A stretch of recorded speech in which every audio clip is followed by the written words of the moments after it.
और भाई क्या हाल है। स्वागत है एक नई वीडियो में। ये वीडियो है मेरी दिल्ली से प्रयागराज की राइड की, जिसे मैं स्टार्ट करता हूँ मौनी अमावस्या को, ये सोच के कि सब कुछ बहुत अच्छा जाएगा। मगर उस दिन हुए कुछ अनफॉर्चुनेट इवेंट्स की वजह से मुझे अपना प्लान रास्ते में चेंज करना पड़ता है और मैं पहुँच जाता हूँ लखनऊ। और अगली सुबह मैं लखनऊ से प्रयागराज निकल जाता हूँ और वहाँ पहुँच के क्या होता है ये जानने के लिए देखते रहिए ये वीडियो।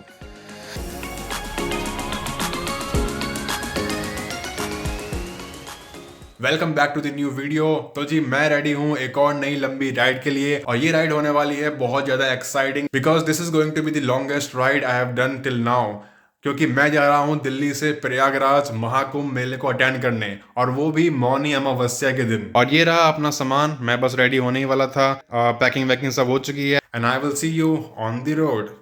तो ये जर्नी शुरू होती है 29 जनवरी सुबह 2:45 पे। और ये राइड मैं कर रहा था एक और बंदे के साथ जो मुझे ज्वाइन करेगा मीटिंग पॉइंट पे, जो कि था अक्षरधाम मेट्रो स्टेशन। वैसे इनिशियली हमारा प्लान था 2:30 मीटिंग पॉइंट पे पहुंचने का, मगर वो बढ़ के 3 बजे हुआ और फिर इवेंचुअली हम लोग 3:25 पे मिलते हैं। अब इस राइड के लिए मैं इतना ज़्यादा एक्साइटेड था कि रात में मुश्किल से 1.5 घंटा सो पाया था और सबको बताने लग रहा था कि मैं कुंभ जा रहा हूँ, वो भी मौनी अमावस्या को। लगभग 10 करोड़ आदमी आ चुके हैं अभी तक, और आज ही आएंगे लगभग 1 करोड़। बहुत ज़्यादा। यहाँ तक कि मैंने स्टोरी बना के इंस्टाग्राम और व्हाट्सअप हर जगह डाल दिया था। और फिर मैं इवेंचुअली पहुँचता कब हूँ वो तो आप देख ही लोगे। ये रही मेरी bike Himalayan, full ready, full loaded and ready to go Prayagraj Mahakumbh. और अभी मैं बेसिकली वेट कर रहा हूँ अपने एक फ्रेंड का जो यहाँ पे आने वाला है, और हम लोग साथ में राइड करेंगे प्रयागराज तक। तो जैसा कि मैंने बताया हमारा मीटिंग पॉइंट का टाइम था 3 बजे का, और 3:05 पे मैं वहाँ पहुँच भी गया था। मगर दूसरा बंदा आता है 3:25 पे, तो 20 से 25 मिनट तो हमारे यहीं खराब हो जाते हैं। फिर इवेंचुअली हम लोग राइड शुरू करते हैं और ग्रेटर नोएडा एक्सप्रेसवे पार करते ही इतनी ठंड लगनी शुरू हो जाती है जिसकी कोई एक्सपेक्टेशन ही नहीं थी, क्योंकि दिल्ली में उस टाइम पर टेम्परेचर था 20 से 22 डिग्री के अराउंड दिन में। तो मुझे लगा ही नहीं था कि भाई इतनी ज़्यादा ठंड लगेगी सुबह सुबह 3-4 बजे के अराउंड। तो फिर बाइक को एक जगह रोक के मैंने राइडिंग जैकेट के ऊपर से ही एक हुडी पहन ली, तो उससे ठंड की प्रॉब्लम तो बिल्कुल फिक्स हो गई, कोई प्रॉब्लम नहीं आई। उसके बाद हम जाके फर्स्ट स्टॉप लेते हैं शिवा ढाबा पे। शिवा ढाबा से निकलने के बाद हमारा नेक्स्ट स्टॉप था आगरा, और थैंकफुली उस दिन एक्सप्रेसवे पे कोहरा ना होने की वजह से बाइक चलाने का जो मज़ा था वो अलग लेवल का था। और बीच में सनराइज भी हो जाता है, तो हमें जो नज़ारे देखने को मिलते हैं वो आप खुद देख लो। So look at this guys, मैं अभी यमुना एक्सप्रेस पे खड़ा हूँ। ये रही मेरी हिमालयन, और देखो जरा आसमान को। अभी बज रहे हैं सुबह के 6:30, और धीरे धीरे धूप निकलनी शुरू हो रही है, और क्या मस्त लग रहा है भाई आसमान। Cloudy cloudy, so beautiful. इस यमुना एक्सप्रेसवे पे 2 व्हीलर्स का टोल 1 रुपये 25 पैसे था, जिसे बढ़ाकर 1 रुपये 50 पैसा कर दिया गया है पर किलोमीटर। तो हमें ईच बाइक का टोटल टोल पड़ा 245 रुपये। और फाइनली हम आगरा पहुंच जाते हैं और वहां पहुंच के करते हैं एक अच्छा सा ब्रेकफास्ट। और मैं ब्रेकफास्ट कर ही रहा होता हूँ कि मुझे अचानक से बहुत सारे कॉल्स आने लगते हैं फैमिली से, फ्रेंड से। कोई कॉल कर रहा है, कोई मैसेज कर रहा है, और सब लोग एक ही चीज़ बोल रहे होते हैं कि इंडियाज़ गॉट टैलेंट में रणवीर अलावादिया ने कोई घटिया सा जोक क्रैक कर दिया है, जिसकी वजह से प्रयागराज जाने के सारे रास्ते बंद हो चुके हैं और ये अब एक नेशनल इशू बन चुका है। और जितना आपके लिए ये शॉकिंग है उतना मेरे लिए भी था। तो मैंने खुद से न्यूज़ देखा और पता लगा कि अनफॉर्चुनेटली कुंभ मेले में एक खतरनाक स्टैम्पीड हुई है, जिसकी वजह से कई मासूम लोगों की जान चली गई। स्टैम्पीड होने के पीछे के कई कारणों में से कुछ कारण थे poor crowd management, VIP movement के लिए पलटून पुल्स को बंद किया जाना, बहुत बड़ी भीड़ को एक ही डायरेक्शन में जाने के लिए मजबूर करना, जिसकी वजह से कई लोगों की जान चली गई। जान जाने के पीछे के कारण थे सफोकेशन, हार्ट अटैक, धक्का लग के ऊपर से कुचले जाना। और इन सब मिसमैनेजमेंट को लेके ना तो कोई ऑफिशियल अभी तक अरेस्ट हुआ है और ना ही ये कोई नेशनल इशू है। Back to our journey. Highways close होने की वजह से हमारे पास 2 ऑप्शन थे, या तो हम चित्रकूट चले जाएं या फिर अयोध्या, क्योंकि दोनों ही प्रयागराज के पास हैं, जिसकी वजह से हम नेक्स्ट डे प्रयागराज पहुंच पाएंगे। तो फिर हम अयोध्या के लिए निकल पड़ते हैं, मगर हम ये सोचना भूल जाते हैं कि हमारे जैसे लाखों और लोगों ने भी सेम प्लान बनाया होगा। हम आगरा लखनऊ एक्सप्रेसवे पकड़ते हैं और लखनऊ पहुंच जाते हैं। वहां पहुंचने के बाद हमें पता लगता है कि एक ऑफिशियल एडवाइजरी जारी की गई है, जिसमें लोगों को अगले 10 से 15 दिन तक अयोध्या में ना आने के लिए कहा गया है। और हम लोग वैसे ही बहुत थके हुए थे, तो हम डिसाइड करते हैं कि आज की रात हम लखनऊ में बिताएंगे।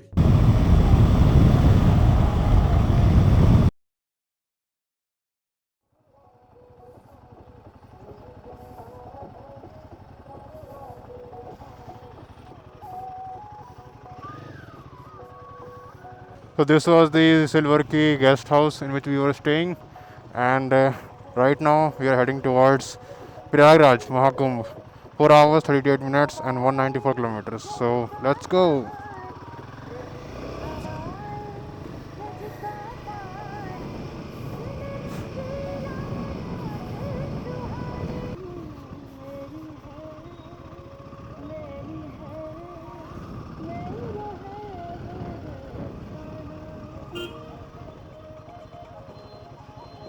नेक्स्ट मॉर्निंग हम फिर रेडी थे प्रयागराज जाने के लिए। तो जैसा कि आपने अभी तक देखा, हमारा प्लान था दिल्ली से सीधा प्रयागराज जाना, जो कि लगभग 600 किलोमीटर का रास्ता है।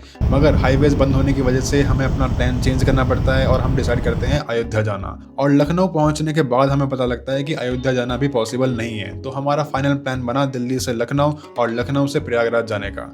लास्ट नाइट हम लखनऊ में ही रूम लेके रुक जाते हैं और सुबह होते ही निकल पड़ते हैं। हम डिसाइड करते हैं कि हम ब्रेकफास्ट को अवॉइड करेंगे और रास्ते में कहीं रुक के लंच कर लेंगे। मगर जैसे ही हम शहर से बाहर निकलते हैं तो हमें पहले तो दूर दूर तक कोई ढाबा दिखाई नहीं देता, क्योंकि मोस्टली जगह पे कंस्ट्रक्शन चल रही थी, नए हाईवेज बन रहे थे। और जितना हम प्रयागराज के पास पहुंच रहे थे, सारे ढाबे फुल थे आने वाले यात्रियों से।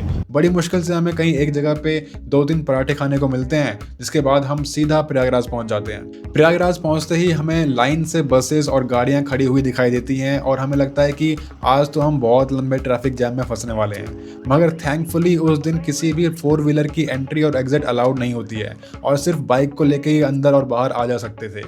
और जहां हमारे लिए बहुत ज़्यादा हेल्पफुल चीज़ थी, वहीं दूसरों के लिए ये एक बहुत बड़ी प्रॉब्लम भी थी, क्योंकि मैं जाते वक्त देख रहा था कि हज़ारों लोग लगभग 10 से 15 किलोमीटर पैदल चल के घाट तक जा रहे थे और वापस आ रहे थे, और वो भी अपना सामान उठा के। अब क्योंकि मैं इंस्टाग्राम रील्स देख के आया था, तो मुझे पता था कि भीड़ को कैसे अवॉइड करना है। तो सीधा टेंट सिटी में ना जाके हम पहुंचते हैं बोट क्लब, वहाँ पे अपनी बाइक खड़ी करते हैं और बोट पकड़ते हैं सीधा संगम के लिए, जो हमें पड़ती है 500 रुपीज़ पर पर्सन। और उसके बाद जो हमें नज़ारे देखने को मिलते हैं वो आप खुद देख लो।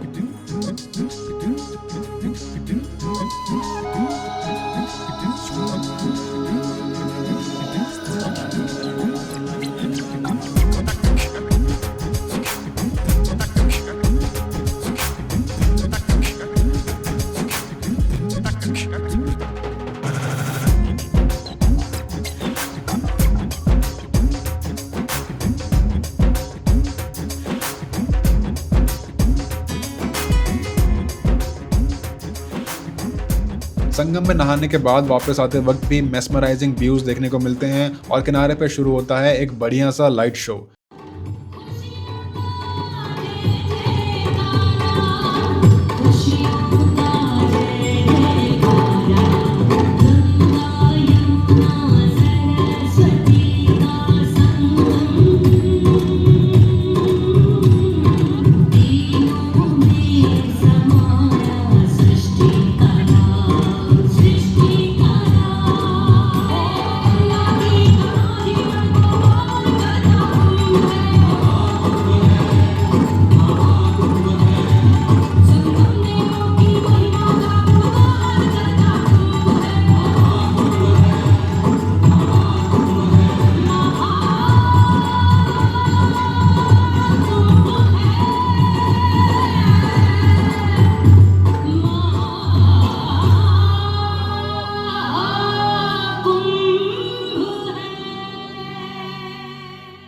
शो खत्म होने के बाद हमें जाना था टेंट सिटी में, जहां हम आज रात एक आश्रम के शिविर में रुकने वाले थे।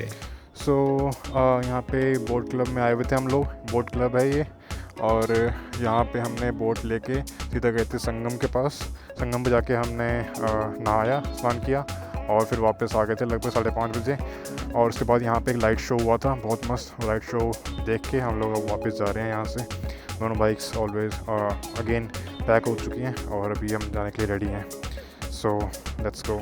और यहाँ से शुरू होता है हमारा फाइनल एडवेंचर, क्योंकि हमें 4 या 5 किलोमीटर ट्रैवल करने के लिए लगभग 1.5 घंटा लगने वाला था, क्योंकि मोस्टली पुल और रास्ते बंद होते हैं और हमें बहुत घूम के जाना पड़ता है, जिसमें काफ़ी ऑफ रोडिंग भी होती है।